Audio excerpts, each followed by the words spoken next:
సరే సెలెక్టెడ్ లిస్ట్లో ఉన్న వాళ్లకు కాల్ లెటర్స్ వచ్చినాయి, అది 1:1. అంటే ఒక ఉద్యోగానికి ఒకరిని మాత్రమే పిలిచినారు. అంటే నువ్వు సెలెక్ట్ అయినావు అనే కదా అని అర్థం. subject to the condition that your documents are all authentic and genuine. మీ డాక్యుమెంట్లు అన్నీ కూడా జెన్యూన్ ఆథెంటిక్ అయితే మీరు సెలెక్ట్ అయినట్టే కదా. 1:1 పద్ధతిలో పిలిచినారంటే దాని అర్థం. అక్కడ రూల్ నెంబర్ 20 కూడా చూడండి ఒకసారి. 1:1 పద్ధతిలో కాల్ లెటర్లు ఇచ్చి రూల్ నెంబర్ 20 కూడా అదే చెప్తుంది. ఇది సెలక్షన్ రూల్స్. ఈ సెలక్షన్ రూల్స్లో ఒకసారి గమనిస్తే సెలక్షన్ రూల్స్లో కూడా క్లియర్ కట్గా రూల్ నెంబర్ 20 ఇదే చెప్తుంది. గమనిస్తే దాంట్లో క్లియర్ కట్గా ఏమని చెప్తా ఉన్నారు, డిస్ట్రిక్ట్ సెలక్షన్ కమిటీకి సంబంధించిన రూల్స్ క్లియర్గా కూడా రాస్తూ లాస్ట్ 6th పాయింట్ చూడము ఒకసారి. If the certificates are not found to be genuine, అంటే certificate of verification అంటే పైన ఏమని రాసినారు, district selection committee shall prepare the merit cum roster list as per the rosters available, notified duly, observing the rules, orders issued by the government from time to time. అంటే అన్ని rules పరిగణలోకి తీసుకొని అన్ని జీవోలను కూడా పరిగణలోకి తీసుకొని district selection committee shall prepare the merit cum roster list. Number 1. With regard to the reservations of meritorious sports persons, the rules issued via GO number 4, Youth Advancement, Tourism and Culture, Sports dated 19/4/2025, read with GO number MS number 47. అంటే ఆ rules ను కూడా పరిగణలోకి తీసుకొని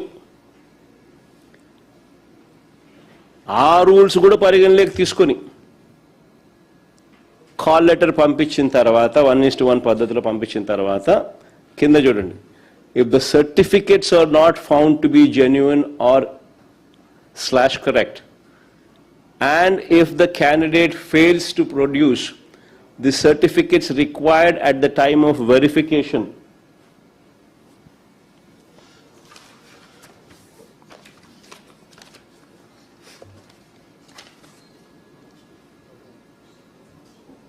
such candidates shall forego the right of selection and the next eligible candidate shall be considered for certificate verification. Otherwise icheyala, otherwise ఉద్యోగం ఇచ్చేయాల, అంతే కదా. Verification process రాసినారు, 1:1లో call లెటర్లు ఇచ్చి పిలిచినారు, వెరిఫికేషన్ ప్రాసెస్లో క్లియర్గా రాసినారు, if the candidates are not found to be genuine /correct and if the candidate fails to produce the certificates required at the time of verification or if the candidate is absent for verification of certificates, such candidates shall forego the right of selection and the next eligible candidate shall be considered for certificate verification. And otherwise, if the certificates are genuine, then he is bound to get a job. అంతే కదా. ఇలా 1:1లో call లెటర్లు పిలిచి వెరిఫికేషన్కు రమ్మని చెప్పి క్యాండిడేట్లను రమ్మని చెప్పి, దీని అర్థం ఏమిటి? దీని అర్థం ఒక పోస్టుకు ఒక అభ్యర్థినే కదా దీని అర్థం. ఎందుకంటే ముందుగానే government merit, rooster, vertical reservations ఇక్కడ రాసినారు చూడు, హారిజాంటల్ రిజర్వేషన్స్, ఇవన్నీ చూసిన తర్వాతే కదా కాల్ లెటర్ జారీ చేశారు. క్లియర్ కట్గా ప్రొసీజర్లో కూడా రాసినారు, రూల్ నెంబర్ 20 ప్రొసీజర్లో కూడా క్లియర్గా రాసినారు.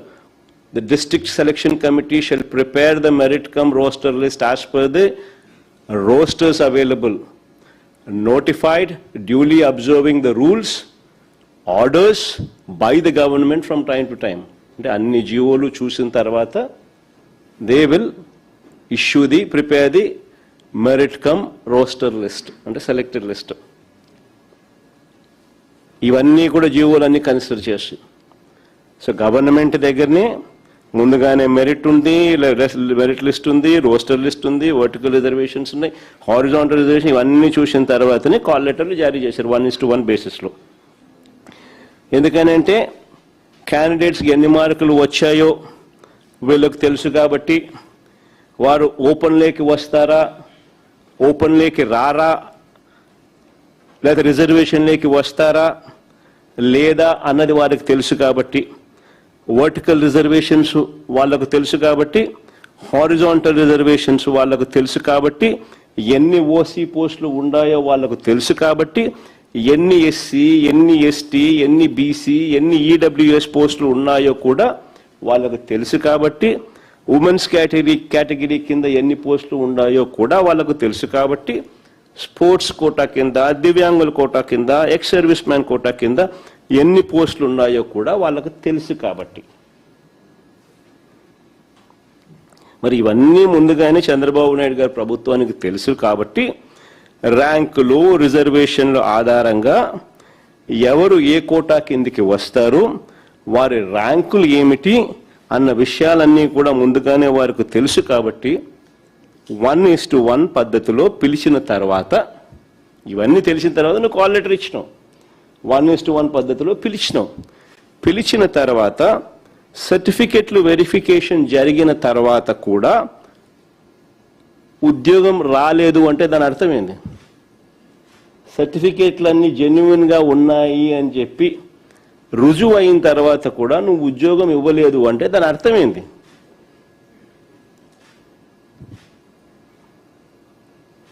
ఎవరి కోసం వీళ్ళని డ్రాప్ చేశారు?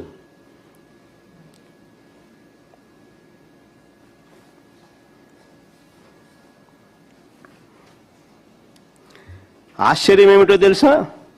వెరిఫికేషన్లలో సర్టిఫికెట్లన్నీ సరైనవే అని నిర్ధారించిన తర్వాత ఉద్యోగం రాకపోవడం ఏంటి అన్నది ఒకటైతే, రిజెక్ట్ లిస్ట్లో కూడా వీరి పేరు లేదు.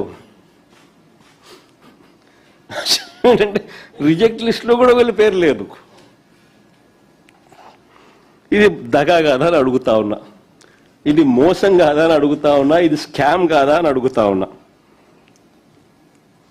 ఇప్పుడేమంటారు? ఇప్పుడేమో కాల్ లెటర్ జారీ చేస్తే ఉద్యోగం వచ్చినట్టు కాదంటున్నారు. ఇప్పుడు మరి 1:1 అర్థమైంది స్వామి అని అడుగుతాను. నువ్వేదో 1:5 లేదా 1:3 కానీ నువ్వు కానీ పిలిచి ఉండింటే సరే నువ్వు చెప్పేది కరెక్టే అని చెప్పి మేము కూడా అనుకోనుందు. నువ్వు 1:1 పిలిచి సర్టిఫికెట్లన్నీ జెన్యున్ అని చెప్పి తేలిన తర్వాత నువ్వు ఉద్యోగం ఎందుకు ఇవ్వడంలా? రిజెక్ట్ లిస్ట్లో ఎందుకు పెట్టడంలా?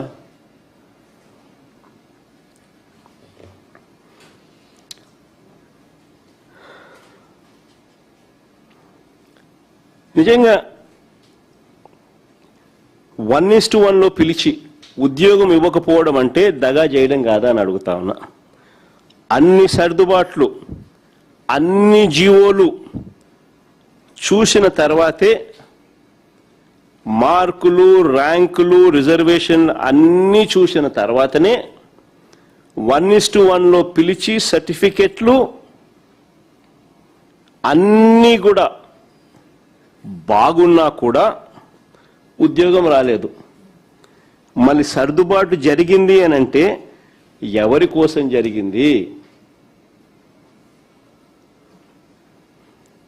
మళ్ళీ సర్దుబాటు అంశం ఎందుకు వచ్చింది? అంటే రాష్ట్రం రూల్ నెంబర్ 20లో with regard to reservations of meritorious sports persons ను కూడా కన్సిడర్ చేసినారు. అది కూడా కన్సిడర్ చేసిన తర్వాతనే అని చెప్తున్నారు. మళ్ళీ సర్దుబాటు అని అంటున్నారు. మరి ఎవరి కోసం సర్దుబాటు చేసినారు?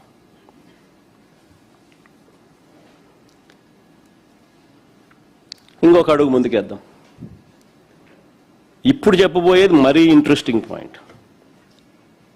స్పోర్ట్స్ కోటా అసలు ఇది మామూలు స్కామ్ కాదు. ఈ స్పోర్ట్స్ కోటా కనుక ఇంటే అసలు ఎంటికలు నిలబడతాయి. నా పక్కన దుర్గయ్య ఉన్నాడు.